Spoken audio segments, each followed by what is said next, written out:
আমরা যে সমস্ত আমল করি এই সমস্ত আমলের জাযা এবং সাজা কোনোটাই আল্লাহ তাআলার উপর ওয়াজিব নয়। অর্থাৎ আমাদের আমলের প্রতিদান এবং বদ আমলের শাস্তি কোনোটাই প্রদান করা আল্লাহ তাআলার উপর ওয়াজিব নয়। মুতাজিলা সম্প্রদায়ের কতিপয় ব্যক্তির আকীদা ছিল যে আমলের প্রতিদান দেওয়া আল্লাহ তাআলার উপর ওয়াজিব, কিন্তু তাদের এই আকীদা বিশুদ্ধ নয়। আহলুস সুন্নাহ ওয়াল জামাতের আকীদা হলো আল্লাহ রব্বুল আলামিনের উপর কোনো কিছু ওয়াজিব নয়, বরং সমস্ত কিছুই আল্লাহ তাআলার ইখতিয়ারে, আল্লাহ তাআলার ইচ্ছাধিকারের বিষয়। আল্লাহ চাইলে করতে পারেন, চাইলে নাও করতে পারেন। আল্লাহ তাআলা চাইলে আমলের প্রতিদান দিতেও পারেন, নাও দিতে পারেন। আল্লাহ তাআলা চাইলে গুনাহের শাস্তি প্রদান করতেও পারেন, নাও করতে পারেন। এই সবই হচ্ছে আল্লাহ তাআলার ইচ্ছাধিকারের বিষয়। কোনো কিছুই আল্লাহ তাআলার উপর ওয়াজিব বা লাজেম নয়। কিন্তু আল্লাহ তাআলা নেক আমলের যথাযথ প্রতিদান দান করবেন এবং গুনাহের যথাযথ শাস্তি প্রদান করবেন, কেননা এটা হচ্ছে নিজাম। আল্লাহ রব্বুল আলামিন কাইয়ুম, সমস্ত কিছু নিজামের সাথে পরিচালনা করেনেওয়ালা।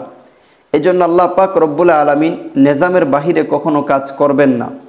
আল্লাহ পাক রব্বুল আলামিন নিজামের বাহিরে কাজ করার ক্ষমতা রাখেন, কিন্তু তিনি নিজামের বাহিরে কাজ করবেন না।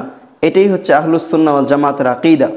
এজন্য আল্লাহ পাক রব্বুল আলামিন নিজের পক্ষ থেকে বান্দাকে যা কিছু দেন অথবা প্রতিদান দিবেন অথবা শাস্তি প্রদান করবেন, এই সবই হচ্ছে আল্লাহ পাক রব্বুল আলামিনের ইচ্ছাধিকার বিষয়। ওয়াজিব হিসাবে আল্লাহ পাক রব্বুল আলামিন কোনো কিছু করেন না এবং করবেন না, বরং সবই হচ্ছে আল্লাহ পাক রব্বুল আলামিনের দয়া এবং ইহসান। এই মর্মে কুরআনুল কারীমে ইরশাদ হয়েছে সূরাতুল বাকারা আয়াত নম্বর 284। আল্লাহ রব্বুল আলামিন বলেন, ফায়াগফিরু লিমান ইয়াশা ওয়া ইউআযযিবু মান ইয়াশা আল্লাহু আলা কুল্লি শাইইন কদির। অর্থাৎ আল্লাহ তাআলা চাইলে কাউকে শাস্তি প্রদান করতে পারেন, চাইলে কাউকে ক্ষমাও করে দিতে পারেন। আল্লাহ তাআলা সব বিষয়ে সর্বশক্তিমান। অপর আয়াতে আল্লাহ পাক রব্বুল আলামিন বলেছেন সূরা ইব্রাহিম আয়াত নম্বর 4, ফায়ুদিল্লুল্লাহু মান ইয়াশা ওয়া ইয়াহদি মান ইয়াশা ওয়া হুয়াল আজিজুল হাকিম। অর্থাৎ আল্লাহ তাআলা চাইলে কাউকে পথভ্রষ্ট করতে পারেন, আল্লাহ তাআলা চাইলে কাউকে হেদায়েত দান করতে পারেন। আল্লাহ তাআলা পরাক্রমশালী এবং প্রজ্ঞাময়।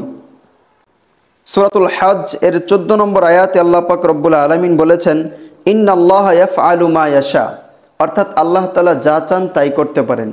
অপর আয়াতে আল্লাহ পাক রব্বুল আলামিন ফরমান, ওয়া ইয়াফআলুল্লাহু মা ইয়াশা। আল্লাহ তাআলা যা চান তাই করেন।